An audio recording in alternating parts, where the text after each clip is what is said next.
நீலகிரி மாவட்டம் கூடலூர் அருகே உள்ள பிதற்காடு சுற்றுவட்டார பகுதிகளில் சமீப காலமாக காட்டு யானைகளின் நடமாட்டம் அதிகரித்து வருகிறது. யானைகள் உணவு தேடி ஊருக்குள் வருவதால் இரவு நேரங்களில் மக்கள் நடமாட முடியாத நிலை உள்ளது. இந்த நிலையில் நேற்று இரவு பிதற்காடு அருகே உள்ள மானிவயல் பகுதியில் உள்ள ஒரு வீட்டுக்குள் காட்டு யானை நுழைந்தது.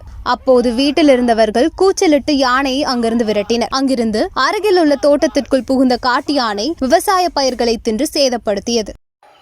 Hey! Hey! Hey!